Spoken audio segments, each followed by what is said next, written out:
For so long, I've seen the rise and fall of Philippine sports. The real question that comes to play is, with the performances of our athletes in the just concluded Southeast Asian Games, one would ask the question, are we ready to compete in 2019 when we host it? But then, right after the Southeast Asian Games, our athletes went to Turkmenistan, wherein they competed in another major international competition. And here, there has been a renewal. The confidence of our athletes have been boosted given their performance. But will these two separate sporting events give rise to a new era in Philippine sports? Joining us today to share his views on how we should build up from the losses and the gains for the Southeast Asian Games, which we will host in 2019, is no less than Congressman Monsour del Rosario, who was the chef de mission of the recent sporting event in Turkmenistan, and hopefully see how government, particularly Congress, can support Philippine sports rise again from the ashes. Congressman Monsour del Rosario. A pleasant day to you, Monsour. And you know, you've seen the best and the worst of times. You've won honors for this country, and after having seen where our athletes perform in Kuala Lumpur and in Turkmenistan recently, how do you see now Philippine sports, and where does government and Congress come in to ensure whatever gains and losses we had, we will actually mix them and learn from those experiences? Okay, well, the SEA Games in Malaysia, I wasn't involved in that. I wasn't part of that. I was busy preparing the national team for the Asian Indoor and Martial Arts Games in Turkmenistan. When I was about to leave for the mission sent to me to do, I was a little bit skeptic. They were asking me, so Kong Monsour, CDM, the press, the media, before we left, were asking, what's your prediction? How many medals are we gonna bring home from the AIMAG Games? Basing from 4 years ago, because the AIMAG Games are every 4 years. This is the 5th edition. The first, the second, the third, the fourth. Basing from 4 years ago, we only brought home 1 gold and 2 bronze medals against 40 countries. So my prediction was, I'll be happy to equal the feat of 4 years ago. If I do surpass it, I'll be happier by maybe 2 or 3 more medals.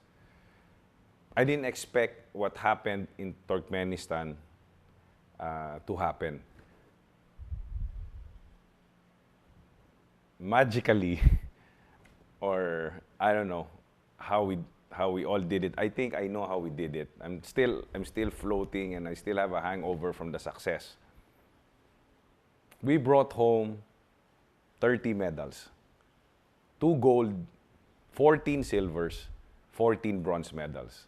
You combine, Puerayabang, you combine first, second, third, fourth AIMAG together, all the medals they have brought home to the Philippines, 4, 8, 12, 16 years, will not surpass the 5th AIMAG national fighting team that we brought there. How different is this team now in terms of the quality of the athletes that competed, in terms of their commitment, and at the same time the training provided by their national sporting associations with the support of the PSC and even the Philippine Sports Commission?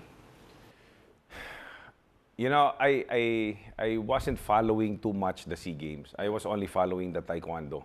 Since I'm the Secretary General of the Philippine Taekwondo Association, I was watching some of the other games. But, you know, it would be nice if you interview the athletes, the medalists. Ang nakita ko kasi dun, Fred, pagdating namin dun, yung national team contingent, we were like one big happy family in the building. And wala kaming away, wala kaming gulo, walang PSC, walang POC. Ang chinicheer namin, Pilipinas. Pilipinas, tapos kaklap kami. Pilipinas. Pilipinas, tapos laban. Tapos, kumbaga, we were one big happy family fighting for our country. And I don't know, maybe because I understand the athletes. I'm not trying to put down the other CDMs before me that were there. But it's best if you talk to the athletes, how Raymond Lee Reyes, the Secretary General of Karate, the Deputy Chef de Mission, and myself led the team to battle. I understand kasi what they feel. 30 years ago, ang naranasan nila, naranasan ko yun. Alam ko yung nararamdaman nila the night before ng upakan nila. Bukas lalaban na ako. Baka magulpi ako, baka manakaut ako, baka mabalian ako ng buto, baka matanggalan ako ng ngipin. Alam ko yung nararamdaman nila. Sa araw ng laban nila, pag tinatawag ang pangalan nila, sabihin ng isa, Philip Delarnimo, Muay Thai, lightweight, Philippines. Tapos pasok ka, daming tao nanonood. Pagpasok mo, kita mo yung kalaban mo from Iran, Jordan, Uzbekistan, Kazakhstan. Malalaki. Pagpasok mo, alam ko nararamdaman nila. Pagtungtong mo ng ring, tawag ka na ng referee, bow, mag-uupakan na kayo. Alam ko yun. Matalo sila, umiiyak, niyayakap ko sila. Kahit basa-basa sila ng pawis, naka-Amerikana ako, may korbata, alam ko nararamdaman nila. Pag nananalo sila, niyayakap ko rin sila. Minsan lalapit sila, umiiyak sa akin, Sir, sorry, talo ako. Sir, sorry, bronze lang ako.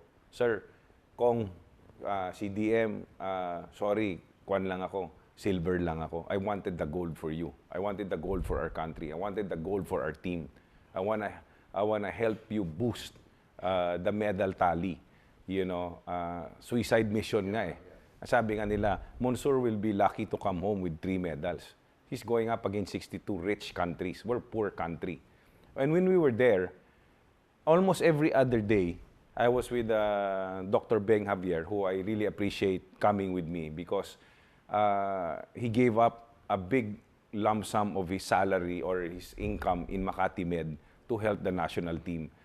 Yung isang fighter namin, si Ryan Jakiri, na-fracture yung ribs. Tapos lumaban pa. Hindi, nalaman ng kalaban na may fractured ribs. Tinuhod lang yung ribs, bumigat. Oo, so natalo siya for bronze sana yon. Sabi ko sa kanya, hindi mo ba alam, delikado yung ginawa mo? Bakit ka lumaban? Alam mo, pag balian ka ng ribs, hindi kita mauwi sa Pilipinas. Dahil yung altitude ng aeroplano, pag angat mo, pwede ma-puncture yung lungs mo. Ano sabi niya? Sabi niya, Sir, gusto ko talaga magmedalya at gusto ko talagang manalo at gusto kong tulungan ng team. Tapos, gusto ko lang manalo, sir, para sa bayan, para sa atin. Sa team na to, gusto ko itong team hindi makalimutan ng Pilipinas. You know, if you look at your stories as it has unfolded in Turkmenistan, it defines really the Filipino spirit of the athlete. And what comes to mind now with me is with the